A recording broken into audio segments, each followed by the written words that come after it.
तो आइए आज हम लोग देखते हैं अर्थव्यवस्था का बहुत ही बेसिक टॉपिक। समझ लीजिए कि भारतीय अर्थव्यवस्था का जब हम लोग शुरुआत करते हैं तो यहीं से स्टार्ट करते हैं पढ़ना। सेक्टर्स ऑफ इकोनॉमी, अर्थव्यवस्था के क्षेत्र। बहुत से लोग जानते होंगे कि अर्थव्यवस्था के क्षेत्रक 3 क्षेत्रक होते हैं। मूल रूप से 3 ही क्षेत्रक माने जाते हैं। अभी कुछ वर्षों से ये 2 क्षेत्रकों को और ले लिया जाता है, लेकिन मूल रूप से अगर बात की जाए तो अर्थव्यवस्था के 3 ही क्षेत्रक हैं। एक एक करके इन पे चर्चा करते हैं हम लोग और समझते हैं। देखिए, पहला है प्राथमिक क्षेत्रक। प्राथमिक क्षेत्रक में क्या होगा? प्राकृतिक संसाधनों का उपयोग करके वस्तुओं का उत्पादन। ये जितनी भी प्रक्रियाएं होंगी जो प्राकृतिक संसाधनों का उपयोग करके उत्पादन प्रक्रिया करेंगी, इन सभी को प्राथमिक क्षेत्रक में रखा जाता है। जैसे कृषि, खनन,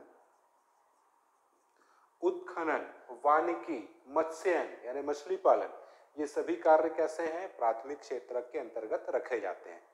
ठीक है, समझने के लिए समझिएगा। जैसे कृषि, कृषि के लिए क्या उपयोगी है? तो कृषि के लिए भूमि, भूमि क्या है? प्राकृतिक संसाधन। अगली चीज सिंचाई, सिंचाई में क्या चाहिए? पानी, पानी क्या है? प्राकृतिक संसाधन। तीसरी चीज बीज, तो बीज भी क्या है? प्राकृतिक संसाधन है। समझ गए? प्राकृतिक संसाधनों का उपयोग करके वस्तुओं का उत्पादन।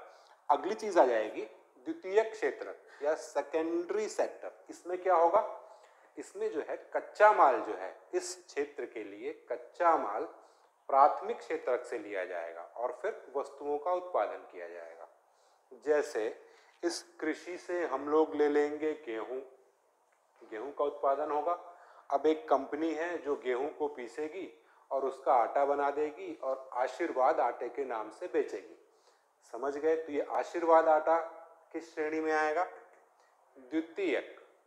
या फिर कोई कंपनी इसी किसान से गेहूं लेगी, उसको आटा बनाएगी और उसका पार्ले जी बिस्किट बना देगी, ये भी किस श्रेणी में आएगा? द्वितीयक। इसमें एक एग्जाम्पल देखा था हम लोगों ने जिसकी चर्चा पहले की क्लास में की जा चुकी है। निर्माण व विनिर्माण। तो ये चीजें पहले ही समझ चुके हैं आप लोग। ये सारी चीजें क्या किसमें आएंगी? द्वितीयक क्षेत्रक में। अब आएगा तृतीय क्षेत्रक। देखिए, तृतीय क्षेत्रक जो है इसमें किसी भी वस्तु का उत्पादन नहीं होगा। ठीक है, ये क्या करेगा? तृतीय क्षेत्रक प्राथमिक और द्वितीय क्षेत्रकों को अपनी सेवाएं देगा। समझ गए? प्राथमिक व द्वितीय क्षेत्रों को अपनी सेवाएं देगा, इसीलिए इसको सेवा क्षेत्र भी कहा जाता है। इसके अगर एग्जाम्पल देखेंगे आप लोग तो देखिए, जैसे संचार, जैसे परिवहन, जैसे शिक्षा, जैसे स्वास्थ्य, और एक चीज और याद रखिएगा, व्यापार।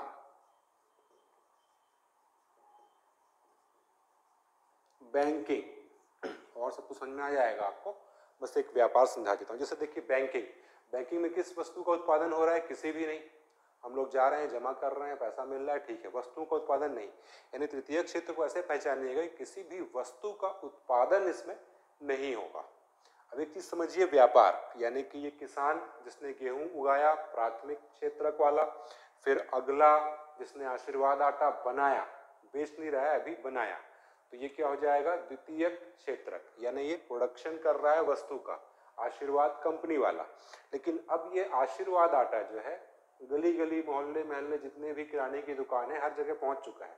और वहां से क्या हो रहा है? ये आशीर्वाद आटा बेचा जा रहा है। यानी जो व्यापार है, यानी बेचना, ये भी तृतीय श्रेणी में आएगा। अब ये तृतीय श्रेणी में या तृतीय क्षेत्रक में क्यों आ रहा है? क्योंकि व्यापार जो है, जो व्यापारी किराने दुकान वाला जो बैठा हुआ है, वो किसी भी वस्तु का उत्पादन नहीं कर रहा है। जो लोग उत्पादक वर्ग हैं, उनके सामान को बेचने में इनकी सहायता कर रहा है, या कह सकते हैं इनकी सेवा कर रहा है। इसलिए तृतीय क्षेत्रक में व्यापार को भी रखा जाता है। समझ गए आप लोग? रेस्टोरेंट, होटल, किराना दुकान, कोई भी वस्तु जहां से आप खरीद रहे हैं, जिससे आप डायरेक्ट खरीद रहे हैं, वो सब के सब तृतीय क्षेत्रक में है या सेवा क्षेत्र में। ये हो गए 3 प्रमुख क्षेत्रक। अब अगला क्या है? चतुर्थक क्षेत्रक। देखिए, चतुर्थक जो क्षेत्रक है ये क्या कर रहा है? तृतीय क्षेत्र को गुणवत्ता में सुधार के लिए जो कार्य किए जाते हैं वो रखे जाते हैं आजकल किसमें, चतुर्थक क्षेत्रक में। अब तृतीयक क्षेत्रक में सुधार के लिए कौन कौन से कार्य हो सकते हैं, जैसे उच्च गुणवत्ता युक्त शिक्षा या फिर सॉफ्टवेयर क्षेत्र, इसके अलावा कुछ परामर्शदात्री संस्थाएं हैं, इन सभी को रखा जाएगा चतुर्थक क्षेत्रकों में।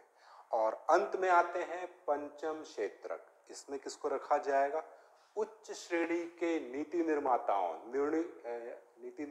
या निर्णय दाताओं या निर्णय निर्माताओं, इन सभी को रखा जाएगा पंचम क्षेत्रक के अंतर्गत। तो इसके उदाहरण अगर देखेंगे हम लोग पंचक क्षेत्र, तो इसमें कौन आएंगे, इसमें आएंगे बड़े स्तर के अधिकारी वर्ग, बड़े स्तर के अधिकारी वर्ग। आशा करता हूं आप लोगों को ये टॉपिक समझ में आ गया होगा, बहुत ही बेसिक था। Thank you.